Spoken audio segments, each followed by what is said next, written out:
Oh, it's Monday again. It is 6 minutes after 6 o'clock in the morning. It's Monday, July 22nd, 2019. 5 days to go. 58 degrees outside. I love the way you say that. It's Monday. Mondays are always good for us, though. People call in venting. Yeah, that's right. Well, it's still a lousy way to spend 1/7 of your life. I don't know. It's chasing a dream. Okay, there. If you say so. Global syndication.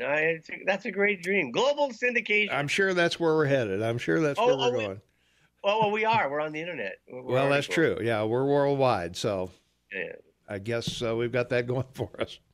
Yeah. Oh, let's take a look at today's weather. We're looking for a 20% chance of showers and thunderstorms after 3 p.m. Very little chance of anything happening, but you might get a little moisture in your part of the world.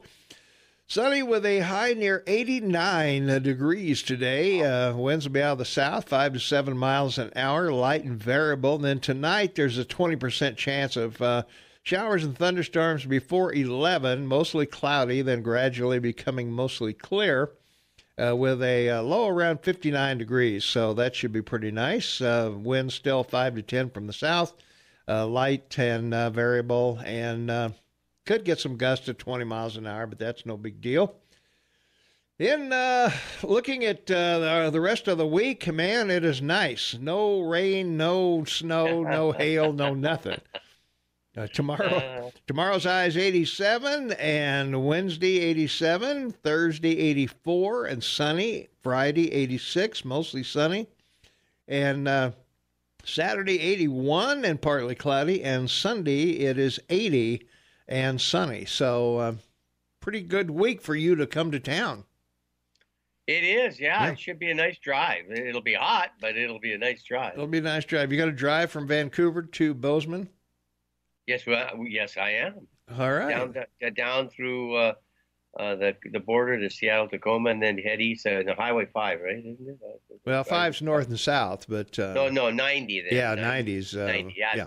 You might take 5 to 90. I don't know. Yeah, we got to get on the 405 to get around Seattle. Yeah.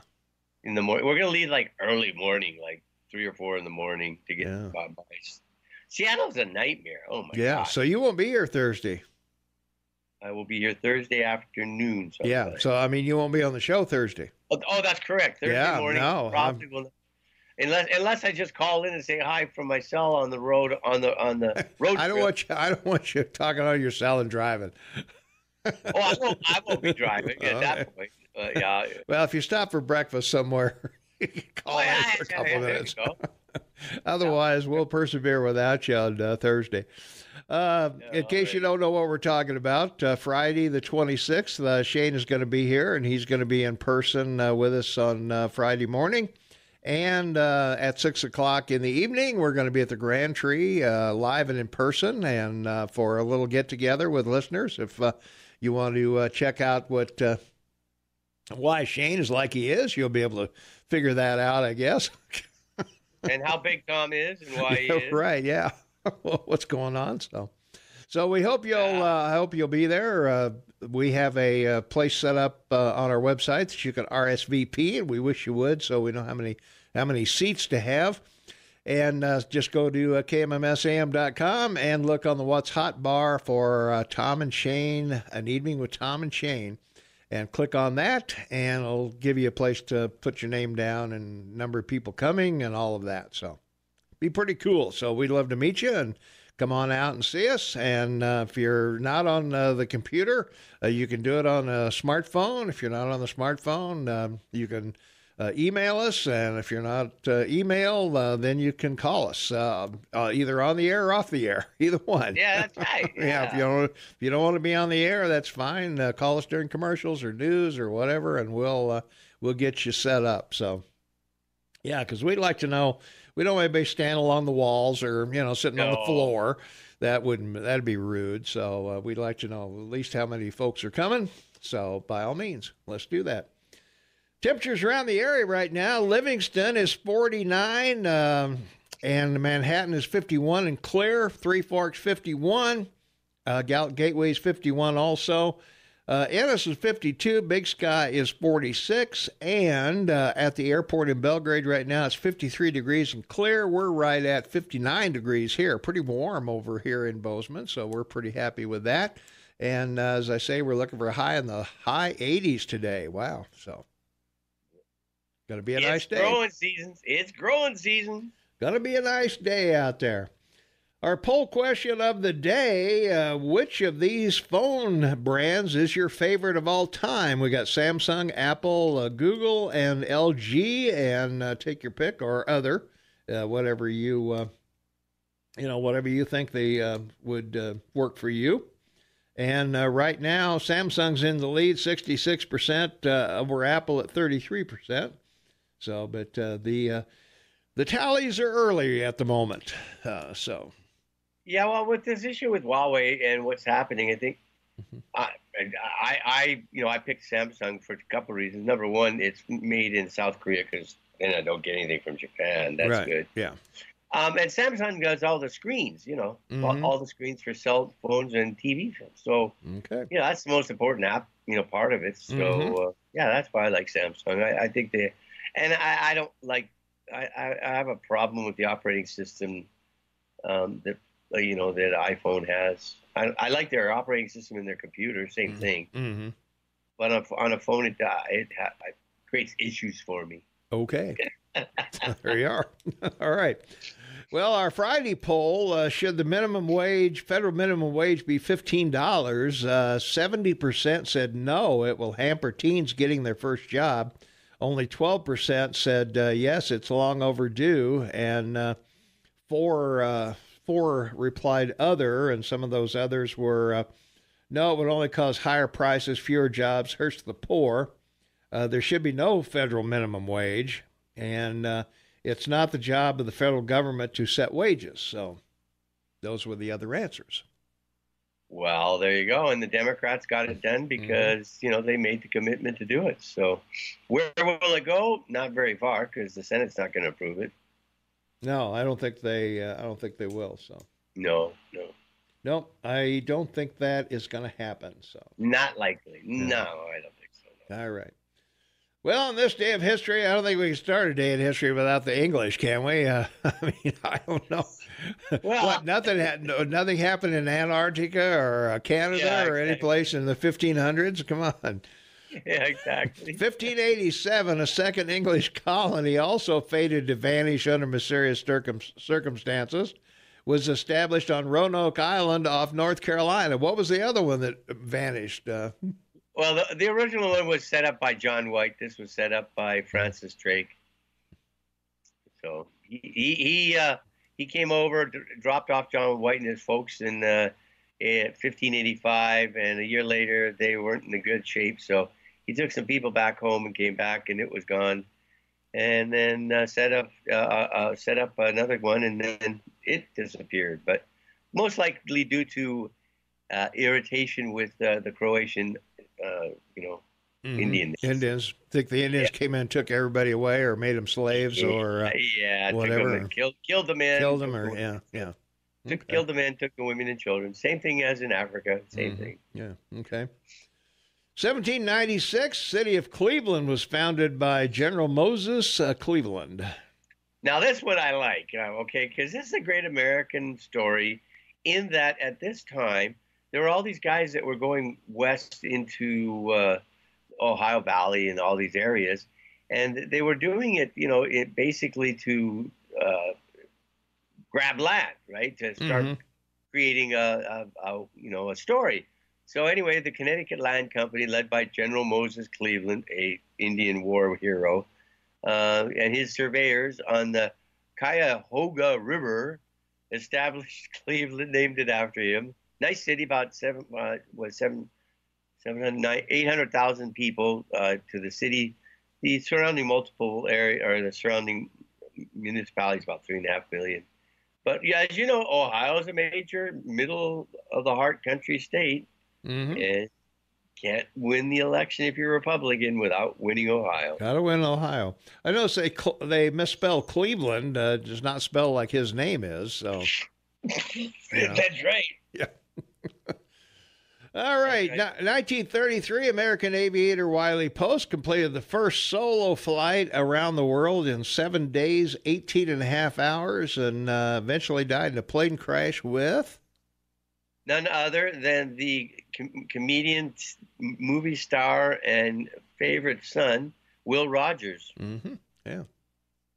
Yeah, they were in Alaska fishing, and August 15th, 35, and he took off with Will Rogers and some couple other people, and his plane crashed on takeoff in Point Barrow.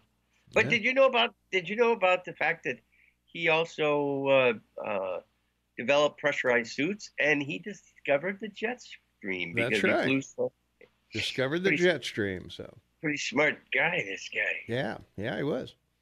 Well, in 1930, let's see, we got to go to 1934 first, because on July 22nd, 1934, a man identified as bank robber John Dillinger was shot to death by federal agents in Chicago, the woman with the red dress. Yeah. That's right. And the first shooting by the FBI because they were finally granted the right to carry arms. That's right, yeah. Yeah. And, no surrender. Got him in an alley and just gunned him down. Yeah. That was it, man. They didn't take any chances back then. There was no get on your knees, put your hands behind your head. No, that was over. That was over by then. They just went in there, and there he is, and blasting away. So he didn't have much of a chance. So. Let's take a break here because we got to take care of our ranchers and farmers and all the good people that work so hard to get our food and booze and clothing to us. So let's have our Montana News and Ag right now.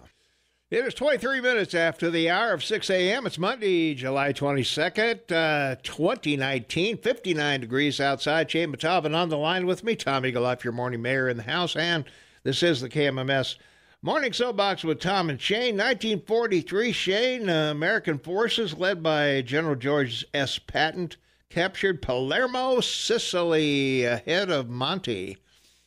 Yes, and that was a major change in the course of the war, of course, because then they invaded the mainland of Italy and were headed towards, the northern part of Italy and Rome. Most experienced men were there because they'd come from the German corps in Africa. And interestingly enough, Patton took Rome with the British on D-Day. So there you go. A lot of people failed to realize, they were coming ashore on France. The George S. Patton and the Third Army and Monty were taking Rome. Quite fascinating. Mm-hmm. 1981, Turkish extremist Mehmet Ali Akra was sentenced in Rome to life in prison for shooting Pope John Paul II, and he served 19 years of that life sentence. Yeah, and the Pope visited him. Yeah, and prayed with him and forgave him. Forgave him. Yeah, which is quite mm-hmm. Christian of him, I guess. Yeah. Well, if you're alive, you can do that. Yeah, that's right. Yeah. 1991, police in Milwaukee arrested serial killer Jeffrey Dahmer, who later confessed to murdering 17 men and boys, and he was eventually killed in prison. Yeah, not a good story. Not a nice guy. Not a nice guy at all. So. But you know what's relevant today is Franklin Roosevelt, because today he, after his second term, after having a huge re-election in 1936, he was originally elected in 1932. He wanted to organize the U.S. government, and he ran into what was called the Conservative Coalition. I bring that up because it was, while the Democrats have controlled your Congress, since then for a long time until '95, the Blue Dogs conservatives of the South got together with the conservatives of the Republican Party because Roosevelt had put in a bill called the Reorganization Bill of 1937 to pack the Supreme Court, because a lot of the decisions he was making about the New Deal, they were saying were unconstitutional, and he wanted more, likable judges. So the Conservative Coalition, as I said, of the Blue Dog Democrats of the South and the Conservatives um, voted it down. The only reason this is important is because that coalition existed for over 50 years, right into the 90s, and it's still partially around today. And it's a lot of what they're talking about now. Where's the middle row? Where's the middle row Democrat, right? Where are the middle row Republicans? And regrettably, it's fallen apart now since the last 20 years, and less compromise and less getting done because of it. And that has to do with Jeffrey Dahmer because?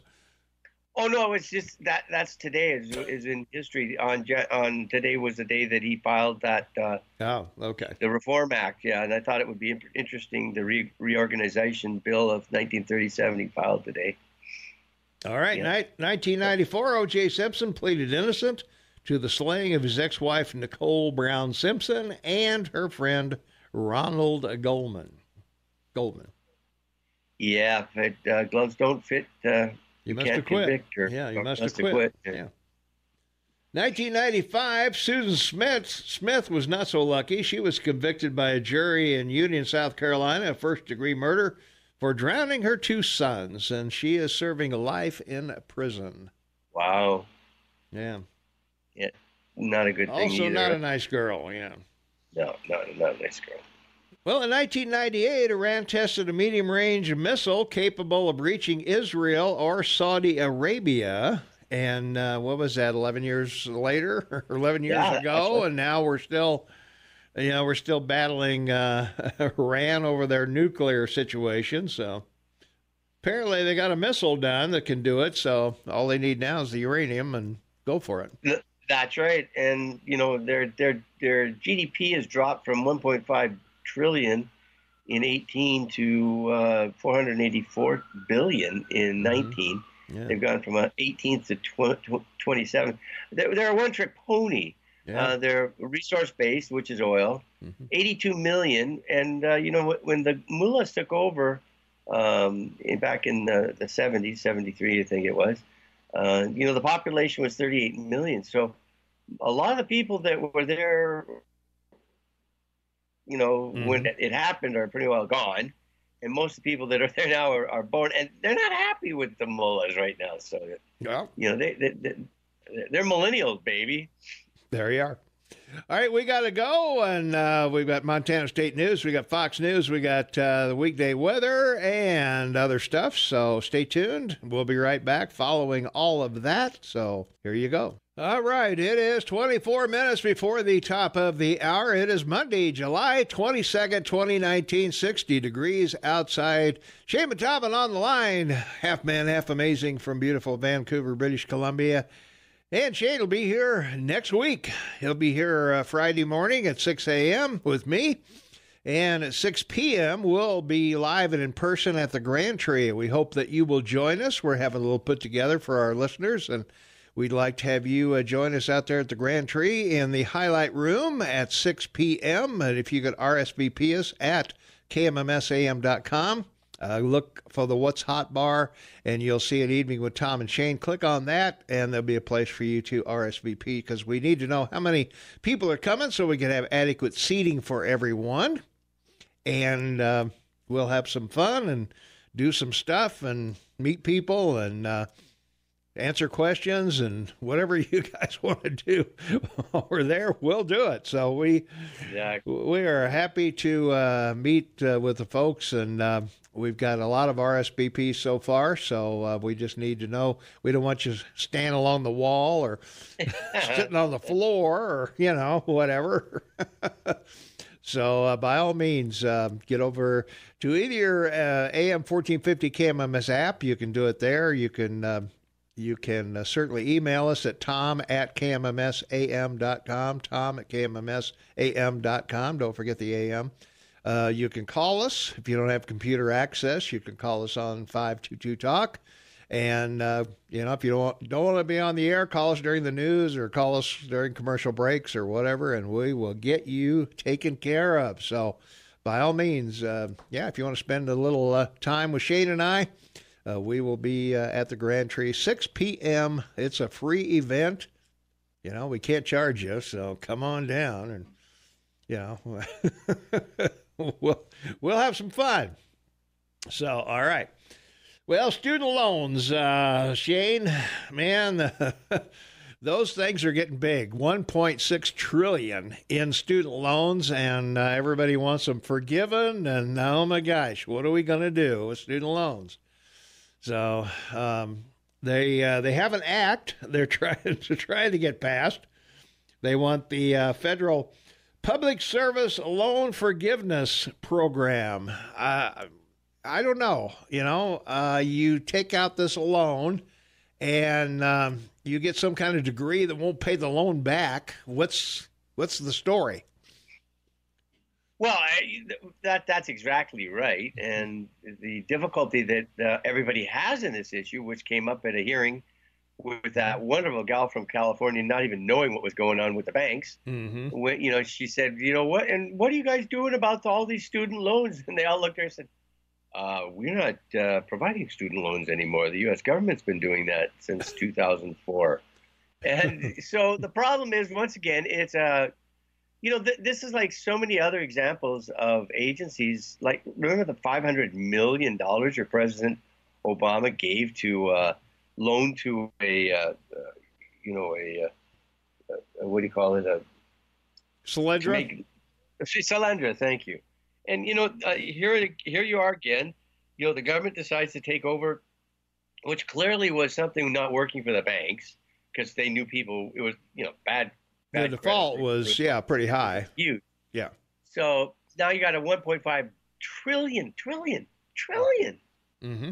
So here's what my suggestion is: slash the interest rate on it, like no interest. It's a government loan, just no interest, and pay it back. Mm-hmm. So it doesn't keep growing. Right. Yeah. Just slash the interest, or but charge interest on it for 4 years, and if you haven't paid it back in 4 years, the interest stops, and then you pay it back. And to me, that's the solution to the problem. It's got to be, you got to be held responsible. It's called personal responsibility. Yeah, that's the case. I'm not sure why personal responsibility has just gone out the window. Now, I realize people are paying their loans back, but in the case of the one lady mentioned in an article here, $400 a month for her student loan, she's been paying on it for 10 years, and she's just, she hasn't paid down the principal at all.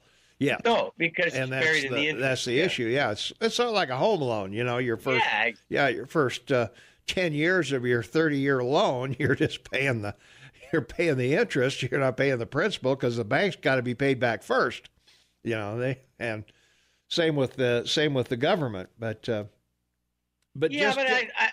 a case like this where the government lends the money, I don't think that they should be making money on the money they lent. You know what I'm saying? It's the same issue we've talked about and we both have with the government taking your taxes, right, holding them for a year, you asking for them back, and you get a refund, and you don't get interest on that money. No. Now, you should get interest on that money. You would think so, yeah. So that's my theory, certainly. You should be paid for it. Or if there's a surplus in the government, it should be given back to the taxpayers.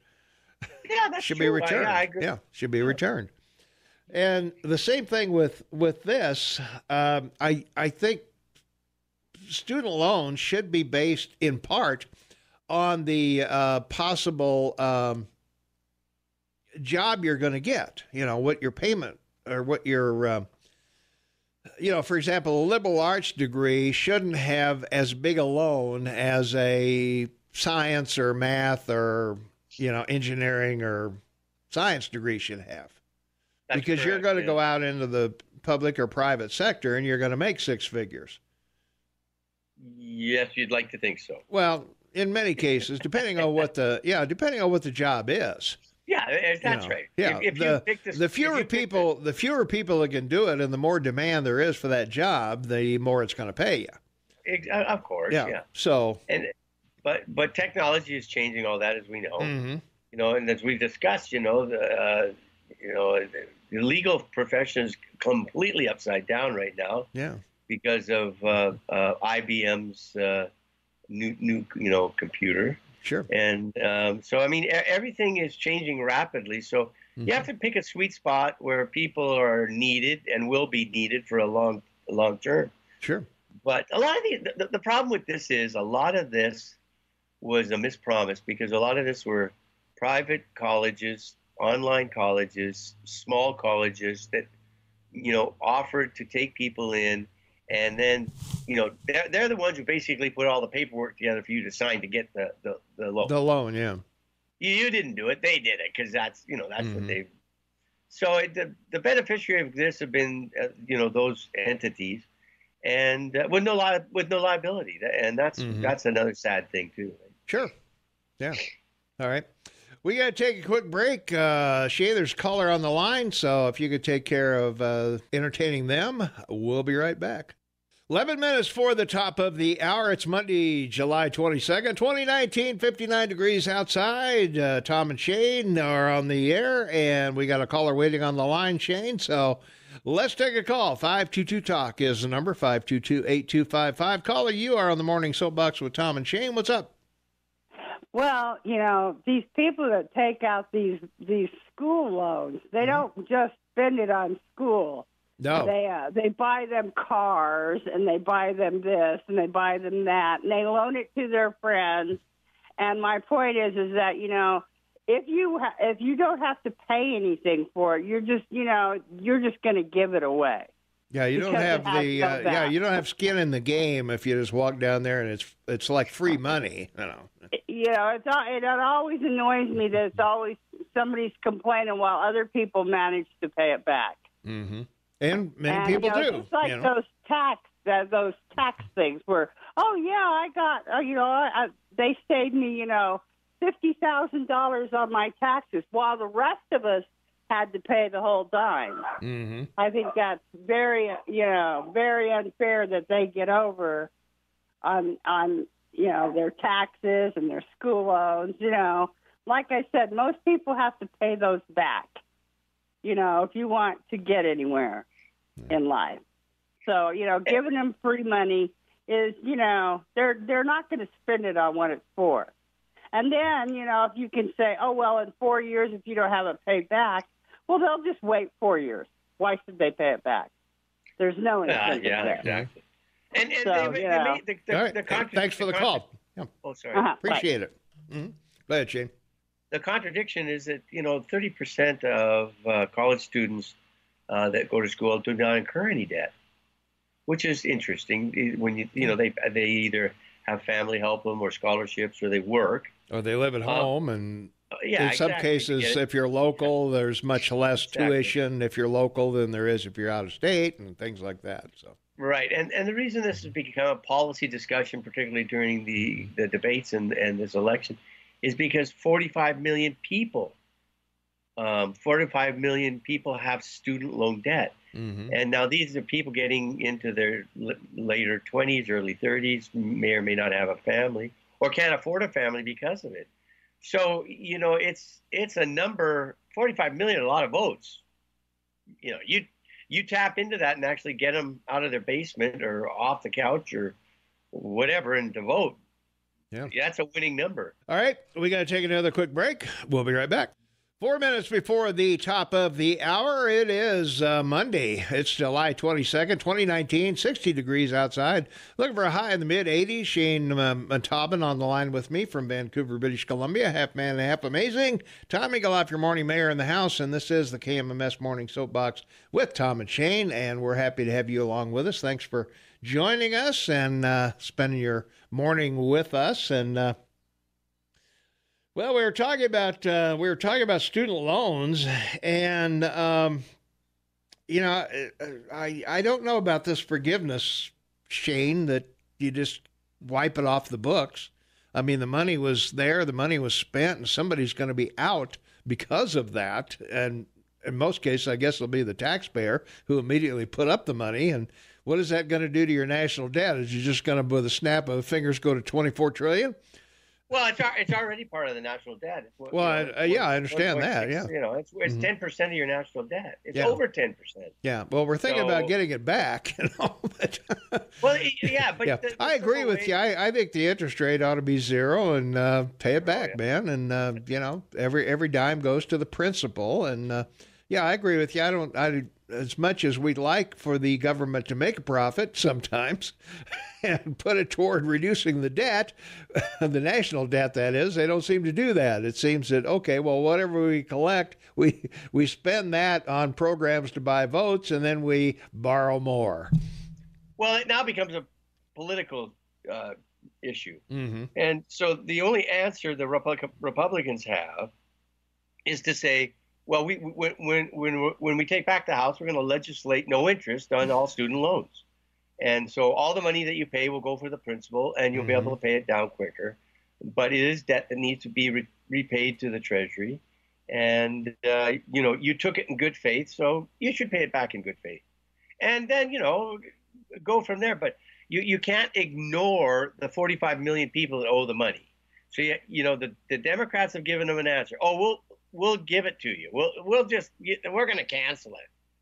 Well, that sets up a pretty good expectation for home mortgages and car loans and everything else that people are going to have the rest of their lives. Like, what a great way to start out, right? The first debt that you incur, is forgiven. Not good. Well, in something tied to that, a study released this spring shows that teaching assistants make an annual mean wage of about $18,850 a year, according to the U.S. Bureau of Labor Statistics. Yeah. And as the cost of living increases in Bozeman, graduate students say that isn't enough to get by because they wouldn't have their loans after that, of course. So. But then again, this the rationale of, if you have uncertainty as to where you want to go in your life, and as we talk about, you have a choice. You could live to work or work to live. If you choose to live to work, you got to find something you really like and pursue that. Otherwise, you're working for the man, baby. That's for sure. Let's take a quick phone call here before we have to take a break at the top of the hour. Caller, you are on the Morning Soapbox. What's up? Yeah, this is Aaron. I haven't thought about this a whole lot because it just kind of popped into my head, but the student loan issue is twofold. Not only are people taking money from the coffers for free if they just wipe it off the books, but the colleges are doing it as well. I mean, that money's the issue is that the colleges are then essentially. That's a weird thing. Why don't they do it with food? Food's a hell of a lot more important than education. So why don't they just pay the grocery store and everybody just go in and get free food all the time? It's essentially what they're doing. It doesn't make any sense. All right, I got to go. I'm sorry. Yep. All right, thanks, Aaron. Good points. Yeah. Well, I don't know about free food, but certainly reduced prices in the cafeteria, things like that could go a long way. But we'll be back. Stay tuned. A lot more to come. 6 minutes after the top of the hour. It's Monday, July 22nd, 2019, 62 degrees outside. We're looking for a high in the mid-80s. Shane Matobin is on the line, and we'll be here live and in person in this studio next Friday at 6 a.m. Wow, that's so early. I know, it is early. No, it's an hour. It's an hour later for me. So I know, you get to sleep in. Yeah. Well, no, because you're picking me up earlier. So. Well, that's true. Yeah. When do you get out of bed, like 5 till 6, and you're ready to go? Yeah, no, I roll out of bed at 4. Do you? All right. Let's take a phone call. 522-TALK is the number, 522-8255. Caller, you are on the Morning Soapbox with Tom and Shane. What's up? Well, good morning, Tom and Shane. Yeah. This is Jack. Yeah, Jack. And I was reading that article in the Chronicle over the weekend about the electric scooters coming to Bozeman. Yeah. And for those of us that have the ability to use Google, I use the Google and with the phrase "problems with electric scooters in, say, San Diego," which you're familiar with, Tom. Right. Yep. And it looks to me like there are nothing but problems, period, with these things. And I hate to see something like that happening. I appreciate the fact that people like to start up new businesses and all of that, and I say hooray for that. But I don't know. I think this is one that's got a lot of difficulties. Apparently down there, the electric scooters are causing problems on sidewalks as well as the streets.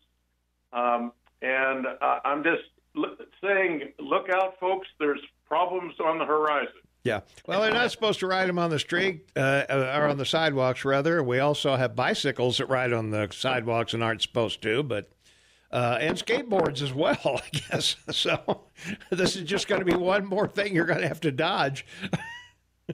Well, it's hard to see these things. For instance, when you think that the people that are riding them are actually standing up and they're static, they're not moving around. So when you're looking in your rearview mirrors or through your windows at 360, it's hard to identify them because they're not moving. They're not moving around up and down or sideways like a bicycle would, bicyclist would. And so very hard to identify. And like, for instance, if you're making a right-hand turn legally, and these things are right on the back side of you and in the bike lane, it would be hard to see them.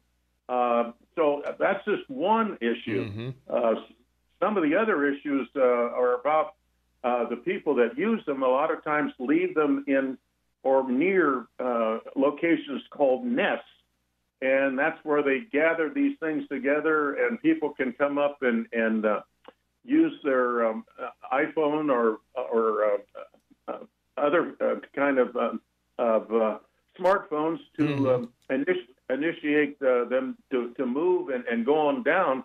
Well, a lot of the pedestrians that use them just leave them everywhere, and this is one of the problems they've encountered in San Diego. And what they're having a problem with is they have regulations against riding on the sidewalk, as we do here, but down there, there's so many, and it's such a high volume of these things being used that the police departments have to get more money to regulate the situation, and that presents another problem because the police down there are working overtime to do this, and so the money costs are high just to regulate this stuff. Well, I guess we'll see what happens. I agree with you. I think it's going to take probably 2 or 3 or 4 people numb from the neck up to ride these things. That's going to cause a problem for the other, 80% or so that ride them normally or correctly. The other thing, right. I remember when I had a motorcycle, and I remember driving to work, not on my motorcycle, but in my car before I got a motorcycle, and I hear the motorcycle, but I can't see it. I'm not sure where it is yet. I know it's there, so I'm aware of it. But a scooter makes no noise. This thing's electric. It's just going exactly right. Yeah, it's just going to kind of roll along, and all of a sudden you're opening your door into some poor soul, just riding along. And it's not going to be. I don't know. We talked to Jeff Krause about it. We'll talk to him tomorrow about it, of course. And we'll see, because they were supposed to go into effect, I guess, last week. So I'm not sure how they're working out so far, but we'll find out. But I would bet the city commission is going to come up with a whole bunch of regulations and whatever about it. Yep, no doubt. Well, it'll be fun to watch. And thanks for your time, John. All right, man. Thanks for listening. We appreciate it. Are we going to see you on the 26th? You're going to try to be there. All right. Good deal. All right. Thanks a lot. All right. Well, what do you think, Shane? Scooters? You've got them in Vancouver, don't you? No. Oh, you don't have? I thought you did have. We have lots of bikes. You got bikes, yeah. Yeah, you got the bike huge deal. Number of bikes, yeah. Okay, so, yeah. I would think that might work. That might work better here, but I don't know. Yeah, people have scooters, but the larger ones, like a step down from a Well, the ones you sit on. Yeah, these you stand on. Yeah, these you stand on. They're like a skateboard with handlebars on them. And yeah, you stand on them, and they're electric, and you can breeze them along for, I don't know, however many blocks you need to go or whatever. Exactly. But, yeah. yeah, they're not like for riding to Belgrade or anything. Well, and like you say, the first major accident or someone ends up in a wheelchair or whatever, people aren't going to use it. Like, when people realize the risk they're taking, they're not going to use it. Well, I was going to say, I think probably the people who use it most will be the college and high school. Oh, yeah. Oh, absolutely. Yeah, I think that's, I don't think you're going to see many seniors riding around on them. Maybe, I don't know. No, you're invincible when you're in college and high school. What are you talking about? Of course. Yeah. Amen to that. Well, we'll see. As I say, we'll talk to we'll talk to Jeff tomorrow and see how we're working out so far, and if the city has any plans to do any kind of ordinances or regulations or whatever. Regulations, I'm sure there must be some. I mean, there's some liability. I'm guessing you got to sign off when you, as part of the agreement to ride the thing, that. Oh yeah, you give up all liability. Yeah, you give up all liability against the company, or. That's right. Then you're on your own if you run into somebody or somebody runs into you. And then there's renting a helmet, renting elbow guards, knee guards. Yeah, the whole thing, right? Well, I don't know if you have to have those things, because I think those things would be stolen before they would be, unless they're attached to the bike somehow. Yeah, with a bag or some kind. Yeah. Well, I mean, you have to have the helmet attached to the seat. If you fall off, you drag the bike with you. I guess I don't know. So, well, we'll see how it works out, because it's. I agree with Jack. I think. These could be problematic with the traffic that we have downtown and the no left turns, and or the Mendenhall and Babcock running the wrong directions to make right turns to go around the block or something like that. That's right. It's a kind of a mishmash, but apparently for years we've been talking about changing the direction or making Mendenhall and Babcock 2-lane. But I don't know.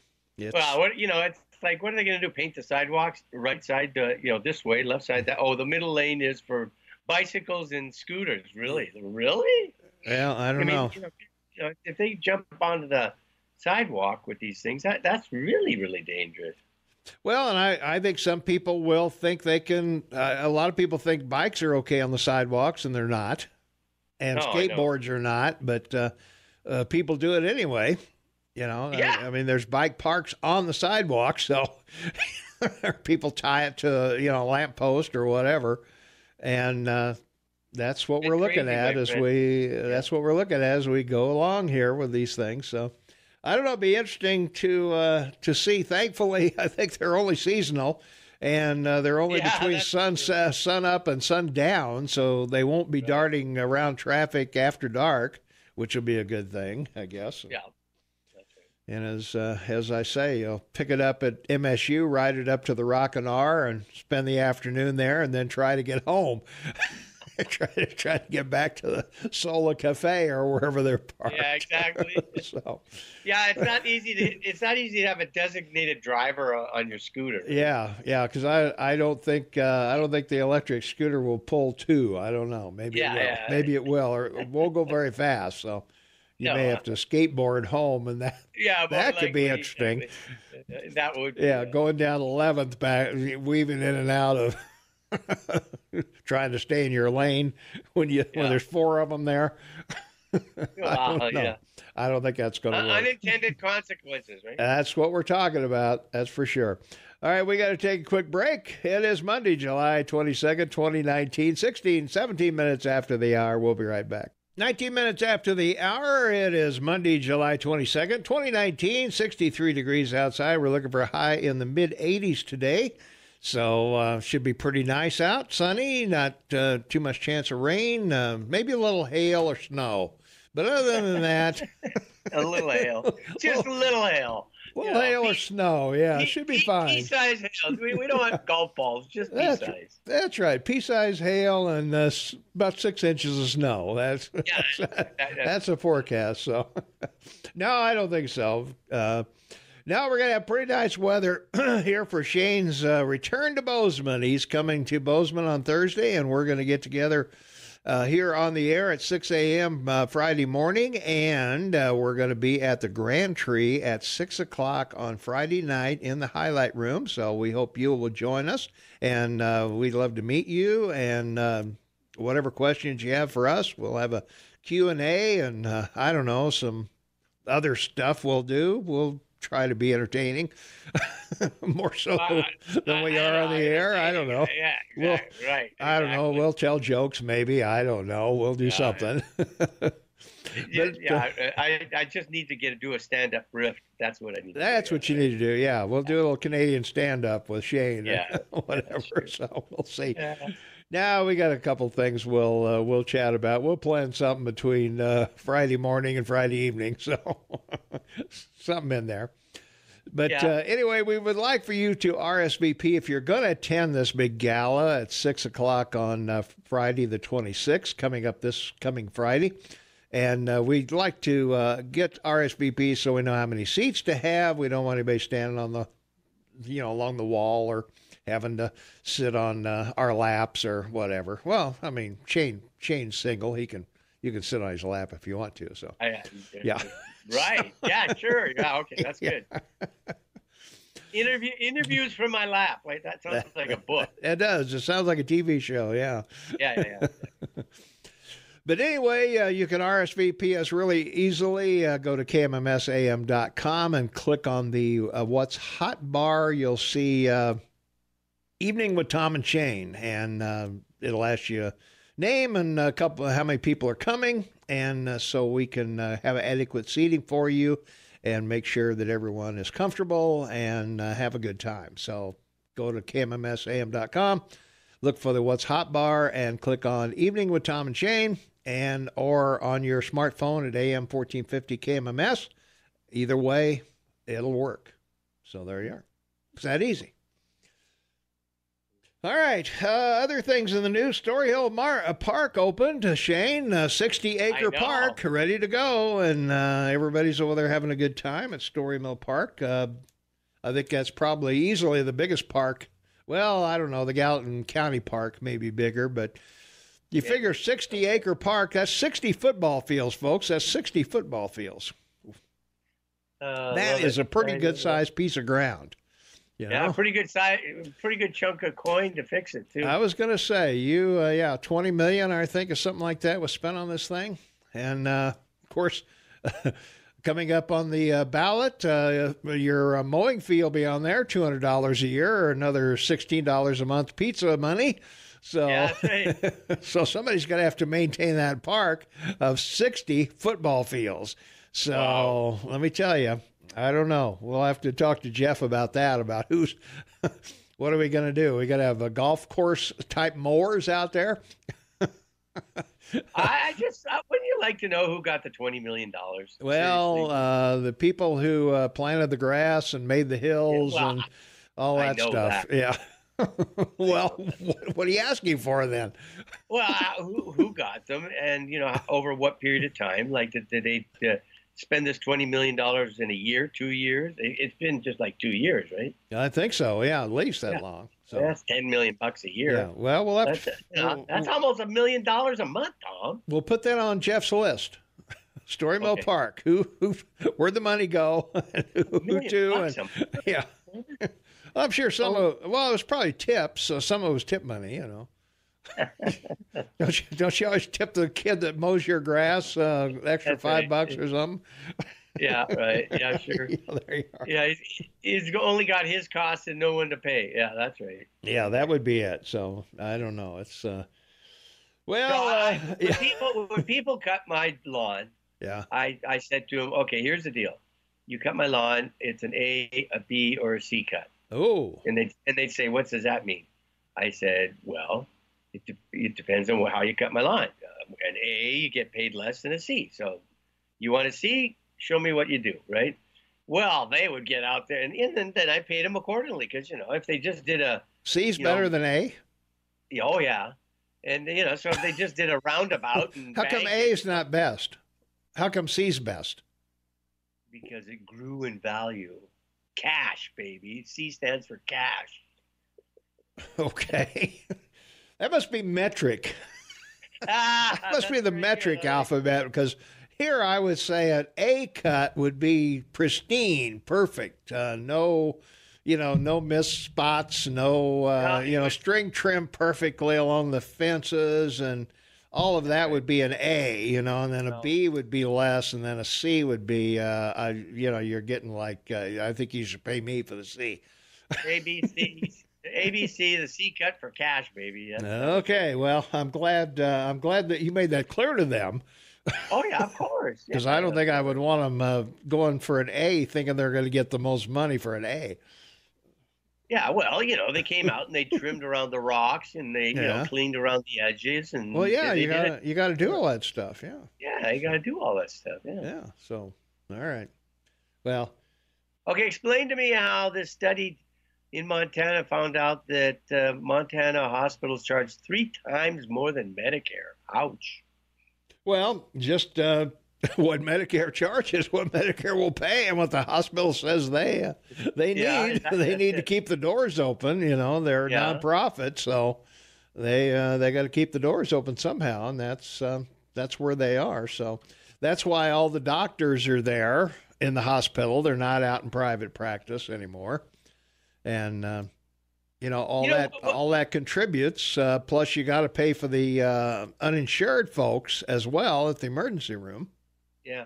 Well, one of the things I've tried to dive on, is all these regulations that the Affordable Care Act talked about, that Human Health Services, they did 20,000 regulations to estimate the cost of everything from A to Z that would happen in a hospital situation, and what the price is that the hospital or doctor could charge for, right? And I can't find it listed anywhere. Well, it'll vary from city to city. It's going to cost more in Los Angeles for a doctor to perform a service than it is in Montana. So I don't think it's set up that a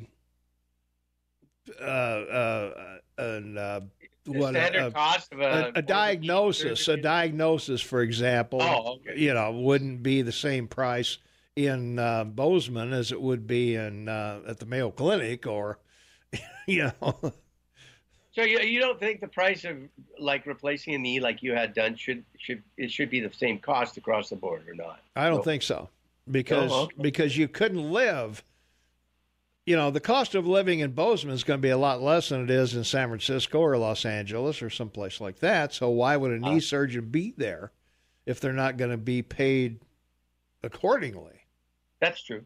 You're right. I mean, you would leave. Yeah.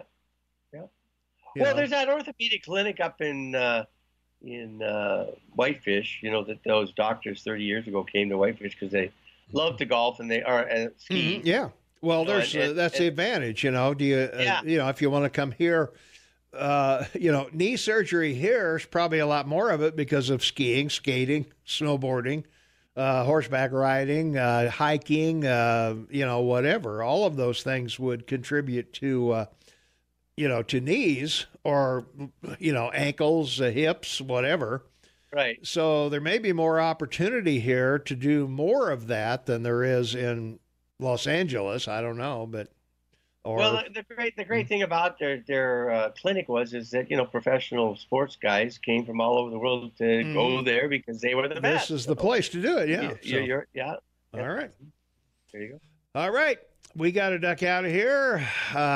We've still got an hour and a half to go, Shane, so a lot to do.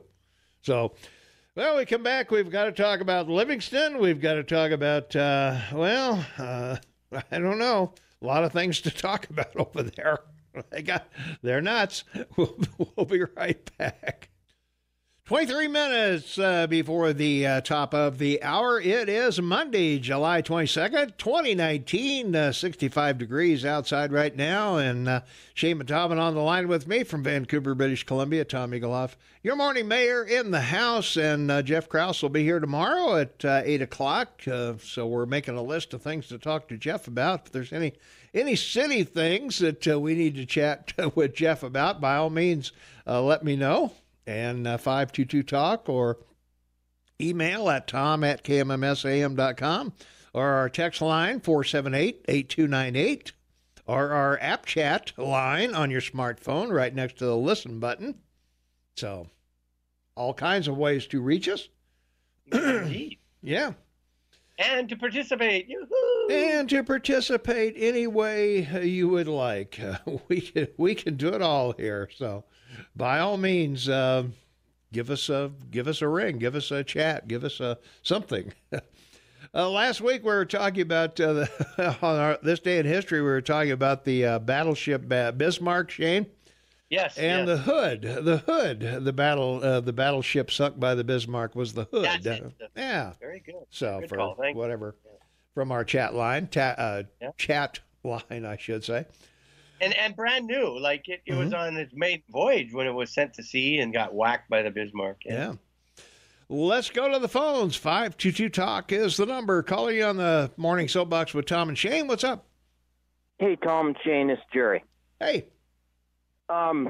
Yeah, when Jeff comes in there tomorrow, and it's something I'd like to, I don't know if any of the county guys ever come in anymore, but not only these scooters, but bicycles, and we've talked about this before. Mm-hmm. So those things have to be licensed and insured.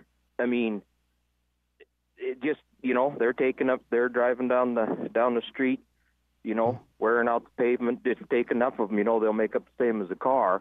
But the insurance thing, so what happens if you're going along and you open your door, but they run into you and it's their fault? Well, who pays that? You just pick up the tab. At this point, you will, because a bicycle doesn't have to have a license or an insurance on it.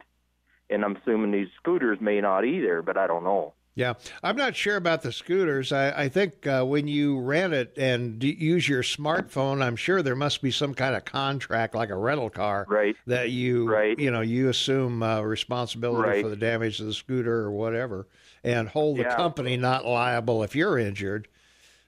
So I'm not worried about the damage to the scooter. It's the damage to my car that they do if they that too, or damage to you if they run over you on the sidewalk. Yeah, whatever. Yeah, maybe they should, because the bicycles though they don't follow traffic laws. You see them in and weaving in and out of traffic, or going the wrong direction on the street. Or going the wrong direction or whatever they please. They do as they please. But like I say, what can they do? They don't have a license. They don't have insurance. So, and like you say, so what's it going to take?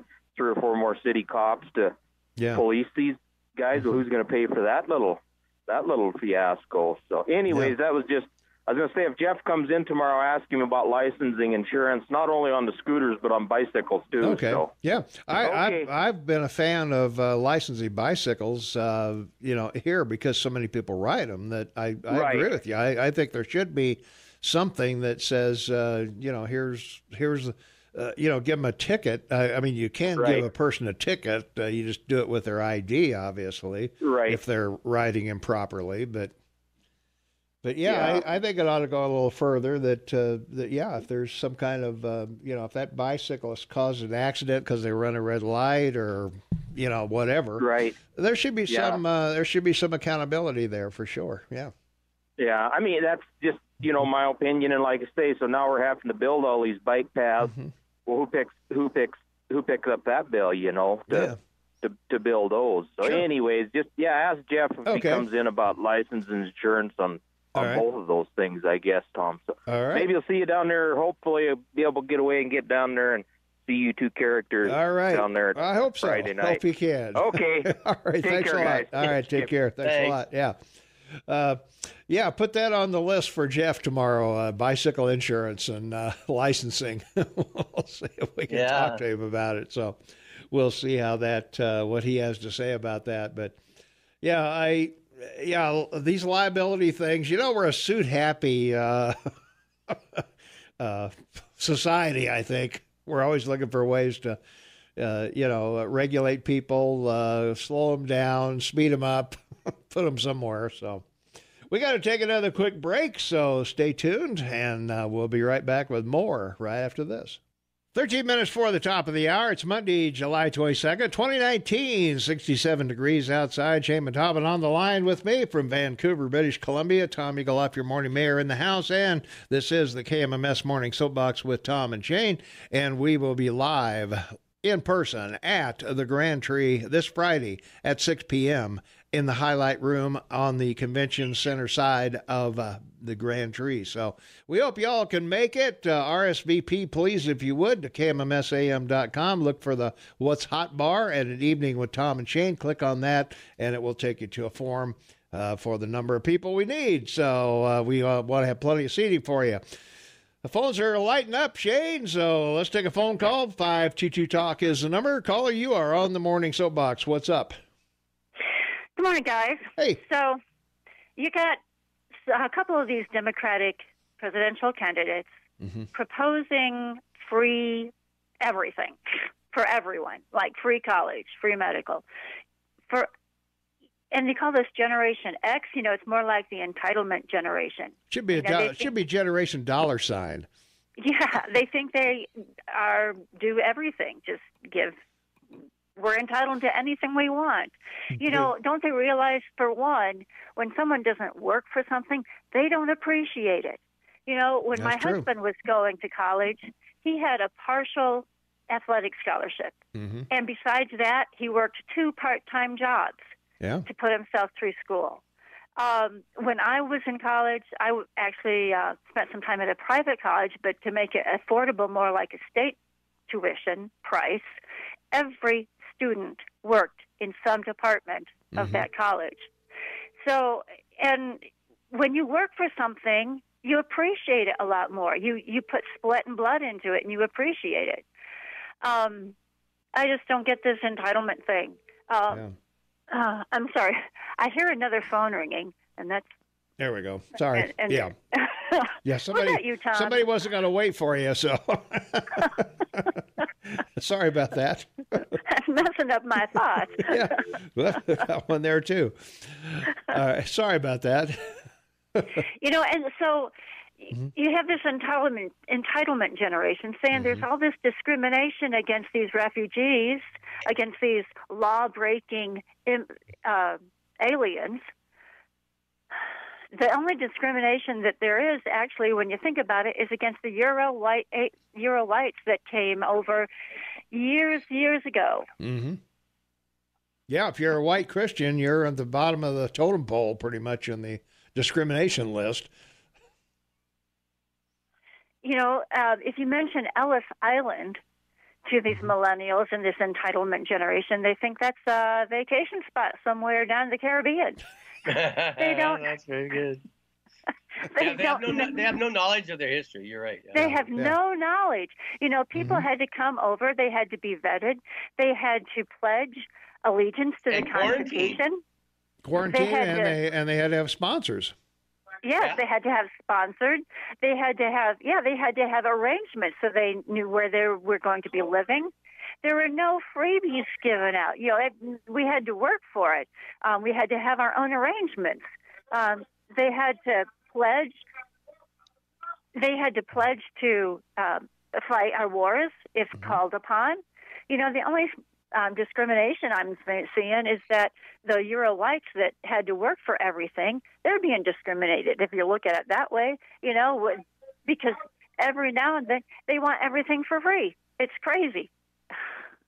It's just absolutely crazy. And besides that, if these Democrats were to pass that agenda, it would bankrupt the country. Who's going to pay for it? Didn't they ever hear the phrase, there's no free lunch? Yeah. Well, there's no free college. Someone is paying for it. Somebody gets a bill sooner or later. Yeah, exactly. And who would be? The taxpayers. And once again, so they're going to try to tax the middle class out of existence, go to the socialist government where the government owns everything, And we pay for it still. Yeah. Yeah, we'd be working That's for the nothing. That's the only change. We keep paying taxes, but now we've got no say in anything. Exactly. I can't. If people talk about voting Democrat, if they're talking about voting for these people that want to give free everything, they're crazy. What do you think? Well, I'd argue with you if I could, but I can't find a flaw in your argument. So. Okay, Shane, what are you thinking? The problem that you have is, once again, policy versus politics.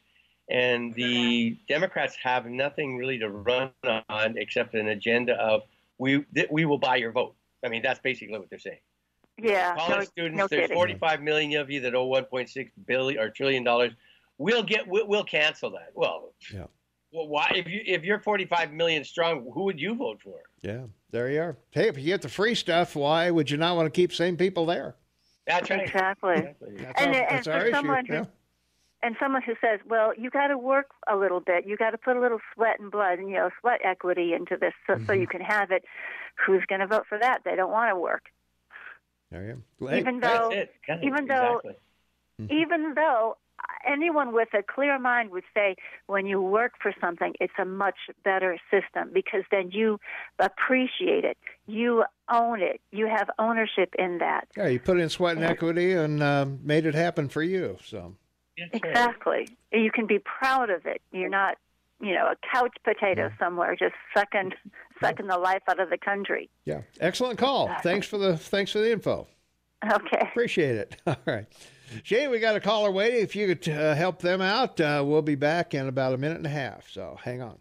5 minutes for the top of the hour. It's Monday, July 22nd, 2019, 69 degrees outside, close to, we're going to be close to about 85 today. We're climbing up there pretty quickly, Shane. So we've got a caller waiting on the line. So let's take a phone call. 522-TALK is the number. Caller, you are on the Morning Soapbox with Tom and Shane. What's up?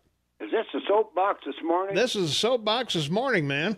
Should I go down on the street corner someplace and be a town crier? Yes, you should. Yeah, I'd go down in front of the cannery. Okay, that sounds good to me. That's good. I like that. Something to say about what the young lady was talking about. Yeah. Our boy just got married to a Russian girl, okay, from Estonia. And beautiful girl. Man, them Russian women are beautiful, let me tell you. And anyway, when she came to this country, her green card would cost her $1,000. Wow. Yeah. And then she had to do it again, and it was $850. And now she's going to become an American citizen, and they're going to swear in at Gardner or Mammoth at the federal courthouse, and that has cost her $750. So what I'm saying, I think the Mexicans or anybody that's coming into this country, according to what she told us, is going to have to pay to become an American citizen and to get a green card and once or twice. So well, I guess there's a cost involved in doing that. Somebody keeping track of what the person's doing and how they're doing it and how fast or whatever. So. Yeah, and they've got to learn the Constitution, what it says. Yep. Okay. They don't have to learn it, but know a little about it, and have a good job.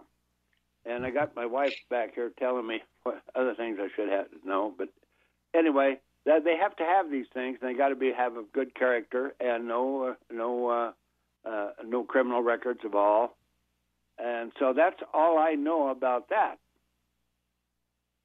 But I wanted to tell the young lady that I don't know everything, but it just happened with us, and we just had the wedding, and she told us all about it. So I'm just passing it on to the rest of the people.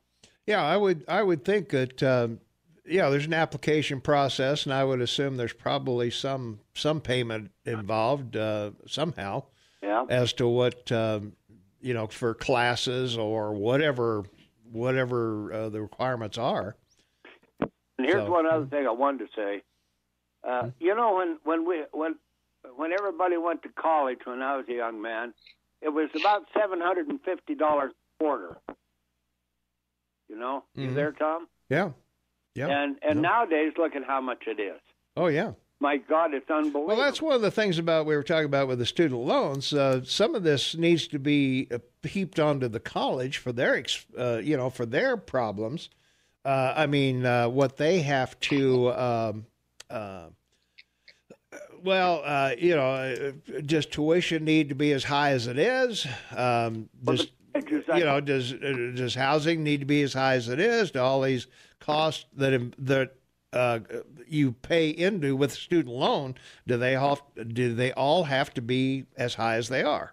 Well, did the colleges? I don't understand all this myself, but did the colleges themselves promote government loaning money to the students so they could go to school and then look at the? And then the other thing is, that's why I say there's an opportunity for them to raise their prices and let the government and the students bear the cost of college, which I guess makes sense. But does it? Is there not a way to kind of work that out? And again, if you have free college, how many people are going to be taking up space in college that have no business being there? That's right. You've got to pass the test and everything else, before you can ever get into it, Well, yeah, but I mean, if you're just there to party and take a few classes on Peruvian pottery, I don't know what the hell you have to do now to get into college. Well, you got to know somebody, I think. Well, yeah, you have to have a good hand or a big pocketbook, huh? There you go. Hey, gotta go. Thanks for the call. All right, man. Thank you. Thanks much. Okay, bye. All right, that wraps it up for this hour. We still got a full hour to go, so we come back, we'll talk about 5 things you need to know. 6 minutes after the hour, it is Monday, July 22nd, 2019, 70 degrees outside. We're looking for a high of 85, and the temperature's climbing up there, Shane, going right on up. Well, let's take some phone calls, see what the callers have on their minds. 522-TALK is the number, 522-8255. Caller, you are on the Morning Soapbox with Tom and Shane. What's up? Is that me, Tom and Shane? That would be you. Oh. Well, you're talking about this education thing. Mm-hmm. The Dems, they're so altruistic. They want everything to be free. But it's not going to be free. It's not even free for people who don't go to college. It certainly won't be free to them. So you go to college, you graduate, enter the workforce, and then you be paying for your college education, the one you didn't get. And they want everybody to get one. Mm-hmm. Well, it's not so much they want them to get an education. They want them to be run through the indoctrination machine, not to get an education. And I think we can see that with, when you see these guys demonstrating or protesting or whatever. I mean, I've talked to a few college kids, and I'll tell you what, I'm glad I didn't go. Because they don't, there's some smart ones, but they're far and few between. And because the first problem is they don't get an education, like you said, Peruvian pottery or something, and that goes on. And if you're not prepared out of high school, what happens then? You got the bill, you dropped out, you don't have an education. Well, the interesting thing about college is it's principally lectures. The premise of a lecture from a authority that you consider understanding is that you discuss what you've read. It's an open discussion of what you've read and how it applies to a global policy that you're discussing, or how it might affect you in the future, or other people, or the globe, or the political system. So you can't take college courses and just sit in a lecture and have not read the material, because you won't participate. And if you don't participate, how do you have the questions that you have answered? So that's the danger of what you're faced with in college, because like Tom and I'll tell you, all you have to do is pick up a book if you want to learn. Right. If you but you have to, analytics, you don't get them. That's college now. You should be taught that in high school. Look at the math scores. Reading is another thing. I think the number one disease in this country is dyslexia. So just picking up a book might not do it. You know, sure, you can, and I agree, man. I got a half a library at my house. But if you don't know what you're reading, and then you got outfits out there, you know, you got parts of society that don't want you to understand what you're reading, and that would be the law. Well, 6 months ago, there was a study done of there was a study done of, I think, 2,000 high school graduates, and they several areas they covered, but one in particular, they rolled out a global map, and they asked them to point out the United States, and they couldn't pick it out. Right, and that's not even, you know, geography is one thing, but that's not something that's super important, and they can't even do that. Yeah, exactly. Well, it's you know, I mean, important. And we have a whole term for law. It's called legalese. You can't. Yeah. I mean, I challenge anybody. You pick up a law book and you try to follow something through to the answer you're looking for, and I'll guarantee you 99% of the people will never get there. They will never get to the answer or know what's being said. You know, they've even incorporated it, you know, grammatical stuff in there. Your punctuation is in there, and they don't mean what you think they mean. They even change punctuation. Okay, well, if you see if there's a statement in the law followed by 3 asterisks, that means that what follows the 3 asterisks also applies. I didn't learn that in high school, but I did figure it out. Yeah. So yeah, well, you know, not as they say, not knowing the law is not an excuse, right? Yeah. Well, it certainly is today. I'm going to tell you right now, you cannot possibly know it. You go look at the federal code; it is massive. I was going to say, yeah. IRS is 26 volumes. I don't think you can read it in one lifetime. Yeah, exactly. No, I don't. Well, yeah, and if you did, you wouldn't retain 80% of it or more. Yeah. So. I mean, that's the thing, you know. I mean, there's some kids. I wasn't, man. When I got done with high school, I went to school for 12 years, and I was done. I wanted to go to work. Yep. I wanted to get a job and eventually have my own business. And that's what I did. But and I had my college education would have been free, literally free. I didn't have to pay for hardly anything, pennies on the dollar from a sports scholarship to a pretty high-end college. And my mom, I mean, she berated me for months, you know, for not going. For what? I've been going to school for 12 years. That's enough. I'm over it. You know? The only book I want to see is the checkbook, baby. Yeah. That's all I was after. But I worked. I went to work at a young... I started working, helping my granddad and my 2 uncles build houses when I was 14 years old, humping lumber. You know, and the only time they didn't teach me anything unless all the lumber was humped. When I caught up with the lumber and had everything leaned up and ready to go, well, then they teach me something. They'd let me bang 2 boards together, you know. But that was it. And I don't know. I guess I'm still here. I'm retired. I did okay without a college education, and there's a lot of people out there like myself that did the same thing. So.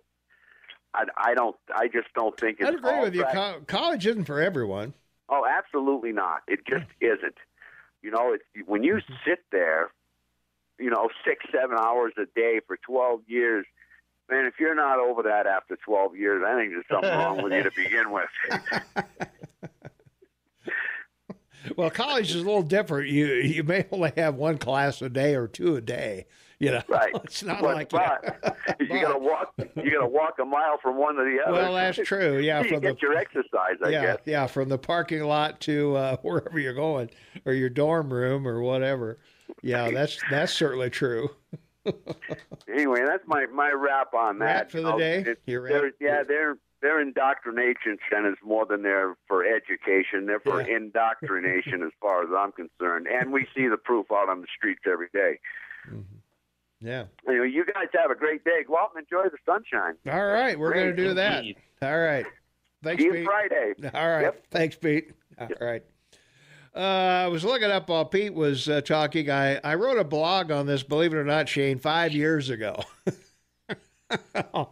on student loans, and I'll read a little of it. Business administration was my college major. Did I ever use it in real life? Not that I can remember. I've done a lot in my 50 years of work experience, mostly in selling and retail management. While a college degree might be helpful in selling some items, for the most part, all you need is product knowledge and the ability to show consumers that the benefits of having your product is worth more than not having it. I can honestly say that I learned more about business working 1 year in a business environment than 48 months in college. Most of the things I needed for success were not even mentioned in the classroom. Mostly I was exposed to theory rather than reality.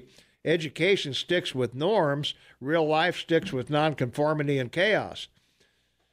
Classrooms are beer bong, hitting the books or hitting the bars, binge drinking or binge studying, if there is such a thing.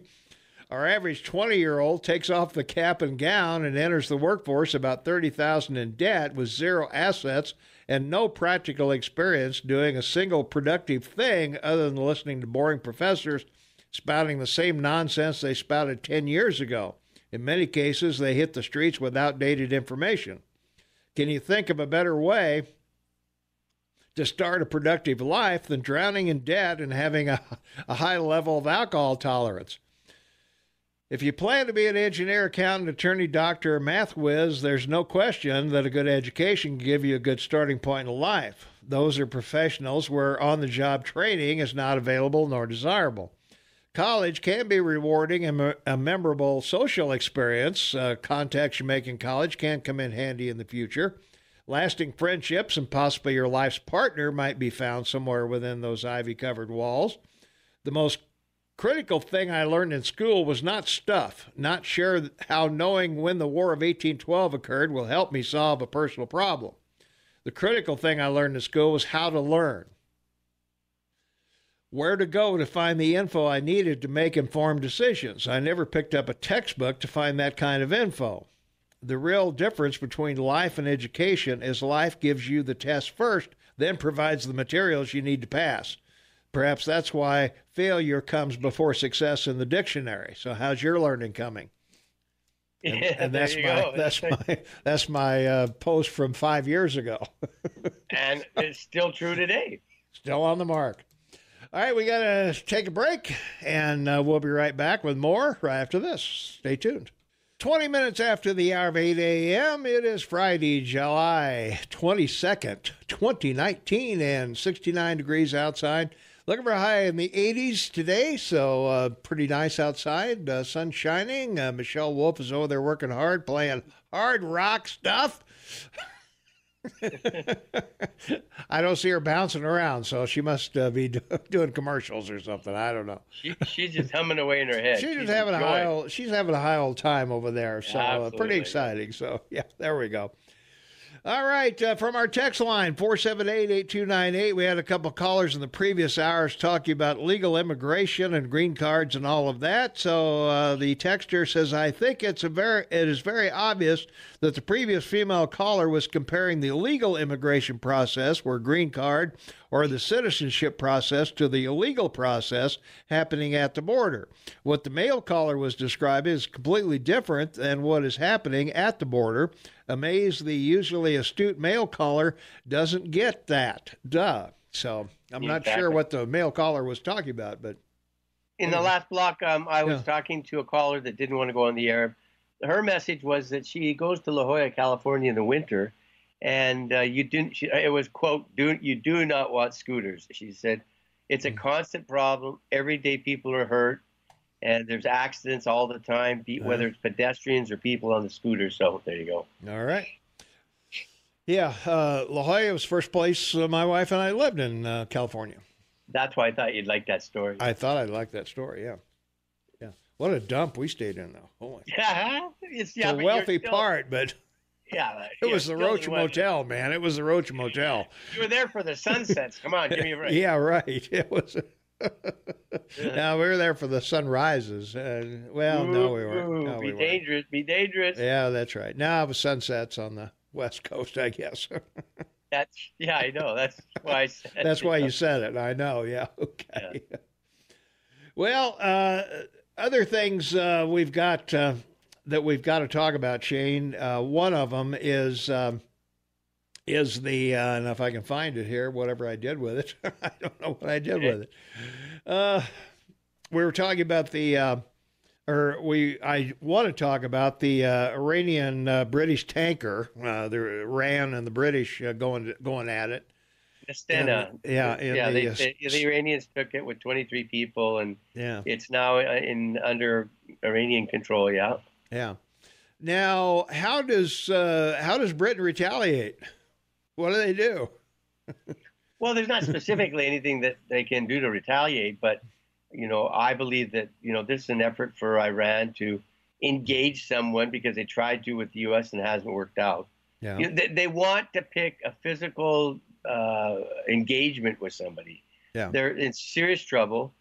They're doing these things to report it to their people because their people are in the streets. Now, granted, the video coming out of Iran right now is from second parties against the mullahs and are showing demonstrations, and that's fine. But even under that regime, for people to be in the streets demonstrating against the mullahs is a very scary thing. Yeah. Their currency, as you and I report, is collapsing. The economy is collapsing, and they're one trick pony. And what's so stupid about these guys is their whole infrastructure is oil. So Krug Island, is the refineries and petrochemical plants, and I mean, why would you want to put that? Nobody needs to do anything except to take out one of those refineries to put them on their knees. Yeah. Yeah, I mean, this is not going to take any kind of, all the media in your country is saying, oh, well, there's going to be a war. No, there's not. One smart bomb and they're I was going to say, that's pretty much done. Yeah. I mean, you wouldn't even have to put boots on the ground in Iran. No, it's a one-trick pony oil, all to the coast, all by pipelines. Everything's been built by the U.S., so they know every, aspect of all of their operations in their oil industry. So it's another example of a failed state run by a group of ideological people, not like dictators or whatever you want to call it. Yeah. That somehow think that they're going to get away with this. Like, it's so stupid. Like, I don't get it. Yeah.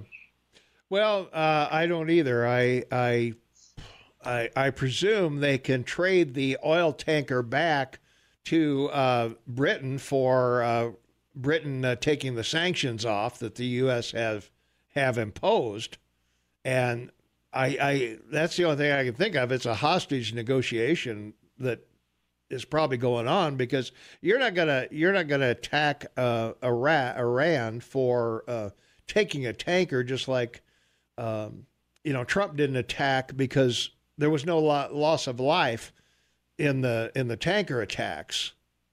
Well, yeah, and so let's not escalate it into loss of life, and I think he rightly looked at that, and I'm sure the Brits are looking at that too. That sure we could run in there and attack them, but we didn't lose any. We haven't lost anybody on the ship yet. Well, and the Iranians tried to run the blockade, through the Straits of Gibraltar into the Mediterranean to deliver oil to Syria. The British grabbed the tanker, and now it's in court for it to be decided, if they broke international law and so forth. So, this is a tit for tat, so to speak. But the thing is 20% of the oil moves through the Strait of Hormuz, principally to India and China. We don't need it. So, that argument's over. Yeah. The Europeans don't, because they get most of their gas now from the U.S. and Russia, and, of course, most of their oil from Russia. So, the only people this is going to hurt are the Indians and the the Chinese. So, step back, let them solve the problem, let them. Well, that's what I'm going to say. Now it's in the British ballpark. Let's see what they do about it. What are they going to do? Well, right. If I were the Brits, I would go to the UN and say, hey, let's have 100 countries with sanctions on these folks till they straighten up, because they're the principal problem in that whole region. They're the ones supplying all the terrorist money. They're the ones that are, inciting everybody to make that part of the world unstable. So I think it's time to get serious with them, and money is the way to do it. And now it is, right? Yeah. Well, does that hurt their population? You bet it does, and that's unfortunate. But in order to hurt the leaders, you got to hurt the people.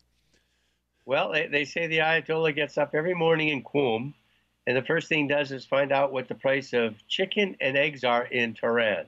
Yeah. So there you go. That's everybody. Armies run on their stomachs, and so do societies. So so got to make sure there's a chicken in every pot, and everybody, all the millennials there that are demonstrating are happy, huh?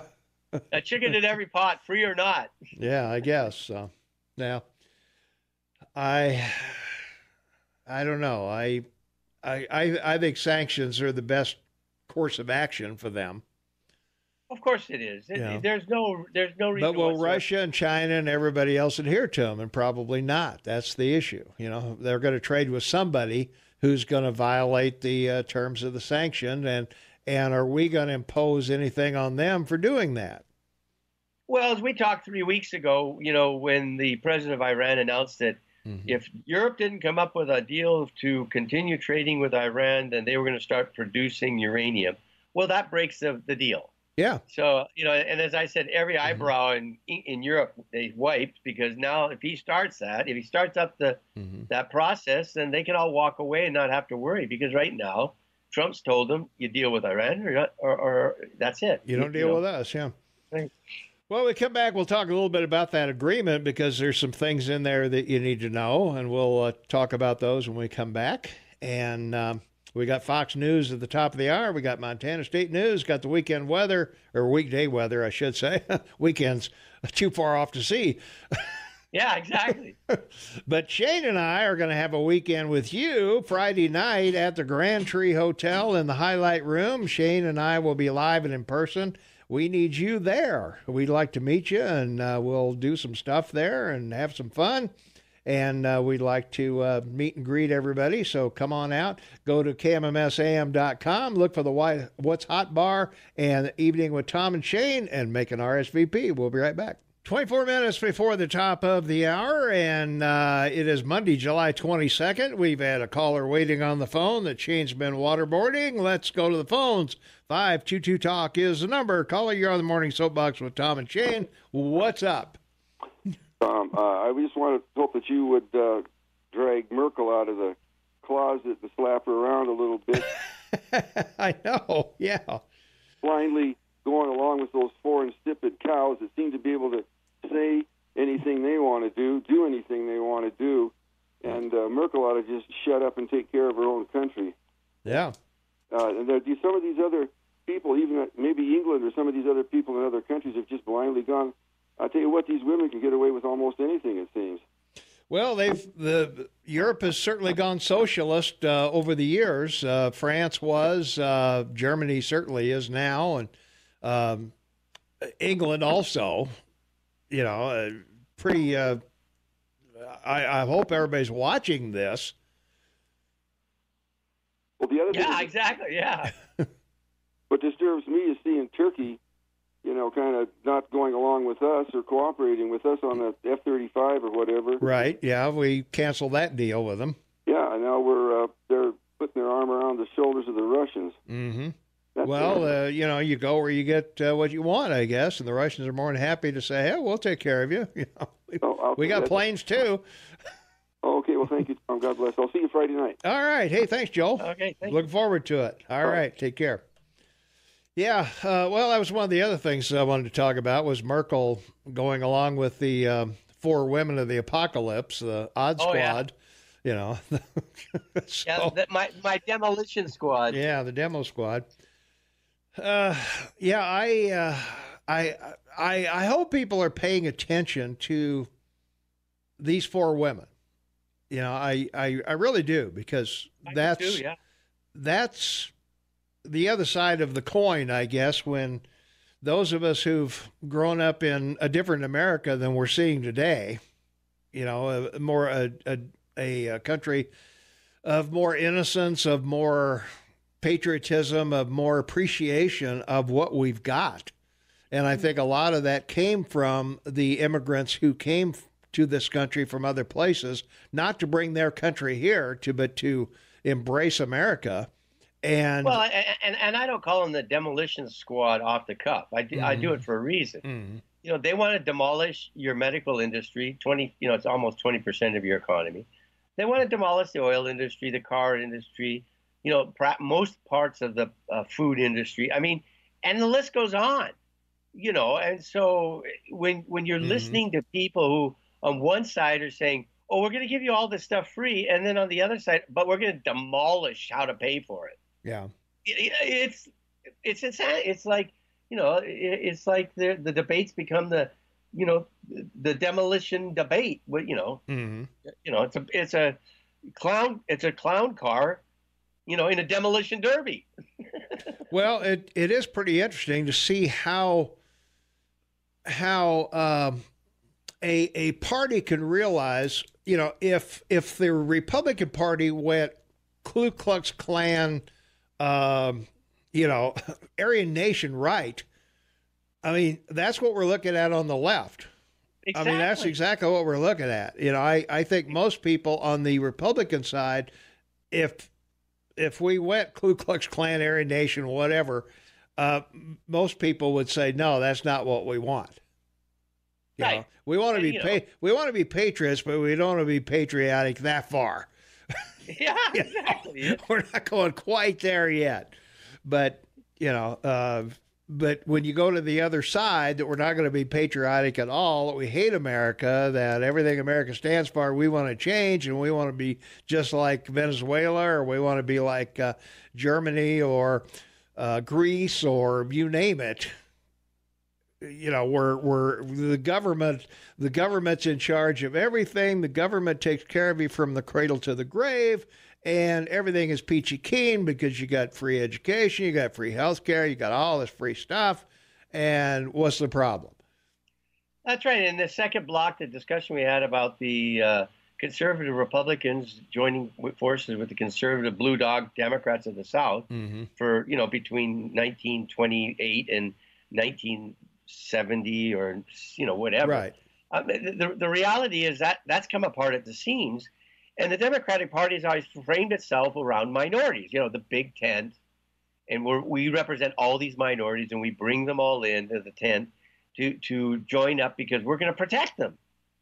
Well, now that's all gone aside. I mean, it's not the party that everybody remembered. Yeah. It's completely. Well, and also too, the Republicans aren't going to stand up and you know, make their case. That's the other. Well, Trump is. That's the other part. Well, Trump's the only one, though. I mean, that's the issue. He's the only one running for president that matters. Well, I understand that, but I mean, as far as you know, with votes in Congress, you got Rand Paul, for example. Yeah, I mean, come on. That's true. So, but as a political issue, when you look at this whole thing with Mueller this week, you know, this is all misdirection because they don't want to deal with immigration, all the other things that they're talking about. Plus, they know what's coming with regards to this investigation from, you know, the investigative general and everything, and the attorney general of the country. Yeah. So, you know, they're trying to put up a firewall to protect them because it's coming hard. Yeah. All right, we got to take a break. We'll be right back right after this. 13 minutes for the top of the hour. It's Monday, July 22nd. We've got a caller patiently waiting on the line. Caller, you are on the Morning Soapbox with Tom and Shane. What's up? Yeah, morning all. I'm down in San Francisco. All right. If you listen carefully, you can hear the sound of construction down here. Okay. and street cleaning. No. They're building a brand new building next to me. And all right. You ever heard of overbuilding? Of course. Yeah, I mean, it was famous actually in the 70s that almost every city in America overbuilt. And then when the 1980s economic crash happened, there were all of these empty skyscrapers. Yep. And they are very expensive to deal with. You know, for example, like the plumbing, you know, they expect to have, 40,000 gallons a day come flushing through there, and they only use 10,000 gallons. Then it actually it creates all kind of pressure problems down in the sewage system. And it got very expensive for major cities, L.A., Denver, a whole bunch of cities. Hey, well, the reason I called, I heard the discussion about the Mueller investigation a couple of minutes ago. Yeah. I don't know if you know it, but, when Trump was selling condos in Trump Towers, right, he was selling them to organized crime figures. And there was a guy, Felix Sater. He was famous for having sold 400 units to Russian mobsters in, I think it was the Palm Beach Trump Towers. And the Trump Towers in Panama was famous for a bunch of mobsters. But when the Secret Service moved into the New York Trump Tower, they found a guy that was wanted on Interpol for having stolen, I think, $60 million from a European bank. And he was on the run for years, and nobody knew where he was. Well, he was in a Trump Tower. And in Trump Tower, this was written up in the Washington Post, if I remember right, and in the Trump Tower, immediately below Trump's bedroom was an illegal casino. And so it was as if the mobsters of the world had their own playground in a Trump Tower. And they had their own casino, they had food delivered in, they money laundering, all of whatever goes on in a Trump Tower. And so when the Secret Service moved in there, they had to decide whether to have these people arrested. You're dealing with people with a bad security clearance, and the whole Trump Tower is filled with mobsters. Then you got to figure, and actually that's the worst of it, is that 2/3 of the tenants were mobsters, and 1/3 were clean people. So what is it like to go home into your condo and realize that 2/3 of the people around you are mobsters? So there were so many lawsuits involving Trump Towers, and so all of these kinds of documents related to Trump Towers are being withheld. And so when Trump refuses to release documents, it's not just documents about, Russia. It's documents about his money laundering. It's documents about who he was renting to, who he was associating with, his taxes. There was a famous mobster, Fat Tony Salerno, that gave Trump 15 limousines. Gave him just, each limousine was worth $100,000 at the time. So he gave him $1.5 million worth of limousines and just gave it to him. Fat Tony Salerno was the mobster that was in charge of concrete in the East Coast. So, when you look at, even though Fat Tony died a few years ago, you got to wonder why he's wanting to build, concrete walls down on the Mexican border. Is he trying to spread Fat Tony to the southern border now? Don't know. I have a hard time believing that Trump deals with the personal residence of all the Trump Towers. I think you have people that are signed to that. Whether he knew about it or not, probably did, but I don't think he sat down and approved. Okay, 2302. That'll be the Giancana guys and. Well, it's kind of funny you mention that because at the beginning, if you study Felix Sater and how he got started, there's a whole, and this isn't the Washington Post one. I'm trying to think of who wrote this one. It might have been the Guardian of London.